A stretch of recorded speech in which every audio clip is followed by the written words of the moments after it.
जो जातिवाद में बढ़ जाते हो, जब वोट देने जाना तो एक ही बात दिमाग लगा लेना, खाली अफगानिस्तान की स्थिति याद कर लेना, आपको पता चल जाएगा कि आपको वोट कहां देना है, मुहर कहां लगनी है। मैं किसी पार्टी विशेष का आदमी नहीं हूं, लेकिन मैं भारत का आदमी हूं और मुझे इतना तो पता ही है कि भारत किन हाथों में सुरक्षित है।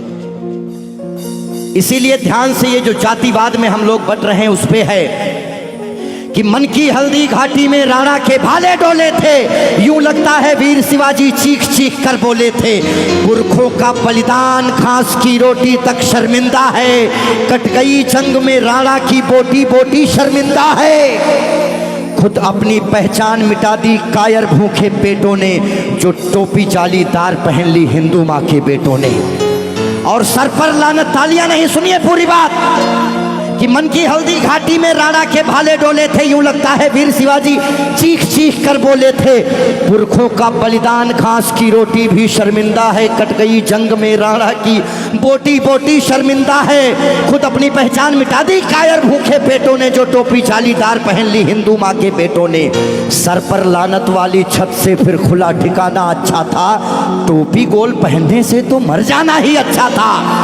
मथुरा अवधपुरी घायल है, काशी घिर गई कराहों से, यदकुल गठबंधन कर बैठा कातिल नादिर शाहों से। मुंह से आह तलक ना निकली धर्म ध्वजा के फटने से, कब तुमने आंसू छलकाए गौ माता के कटने पे। हिंदुस्तान के लोगों जागो, कब तुमने आंसू छलकाए गौ माता के कटने पे। जागे नहीं अगर आज हम, तो ये प्रश्न पीढ़ियां पूछेंगी। हमारे पास दो ही ऑप्शन है, या तो हम अपनी आने वाली पीढ़ियों के लिए चेतावनी बन जाएं या मिसाल बन जाएं। ना हम कश्मीरी पंडितों को भूलेंगे और ना राम भक्तों पे गोलियां चलाने वाले को भूलेंगे। ये वही भारत है, ध्यान रखिएगा। किसी बहकावे में नहीं आना है कि कब तुमने आंसू छलकाए गौ माता के कटने पे, और जागे नहीं अगर हम, तो ये प्रश्न पीढ़ियां पूछेंगी। गन पकड़े हिंदुओं के बेटे और बुरके से लदी बेटियां पूछेंगी, बोलेंगी हे आर्यपुत्र इतना उद्धार किया होता, खतना करवाने से अच्छा हमको मार दिया होता। और सोते रहो सनातन वालों तुम सत्ता की गोदी में, पर सांस आखिरी तक भगवा की रक्षा हेतु लड़ूंगा मैं। शीश कलम करवा दूंगा पर कलमा नहीं पढ़ूंगा मैं, शीश कलम करवा दूंगा।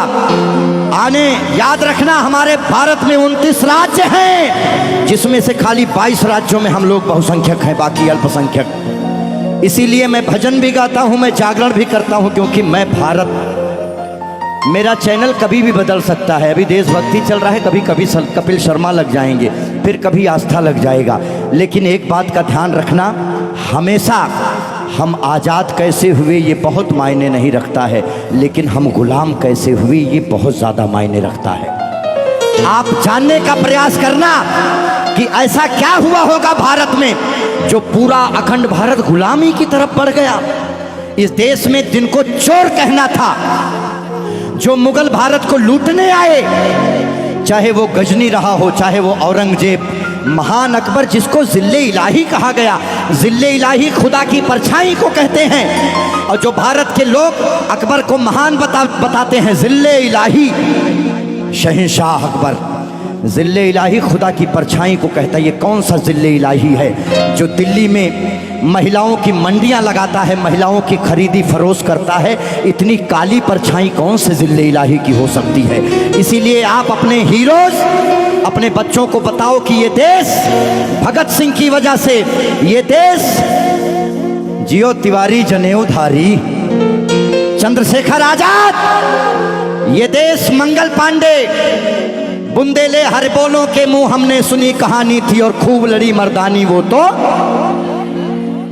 हमारे यहाँ महिलाएं घूंघट करती हैं क्योंकि यहाँ लुटेरे आए भारत में, लूटे, डोलियां लूटे, महिलाओं के साथ दुराचार किए, जिसकी वजह से उन्हें पर्दे में रखा जाने लगा। भारत के लोगों, 2022 का चुनाव आपके सर पे है। मोहर लगाने से पहले सोच लेना कि भारत वाकई में किन हाथों में महफूज है। बाकी आगे आपकी मर्जी। बोलिए भारत माता की। आइए रोक दो भाई, इतना काफी है।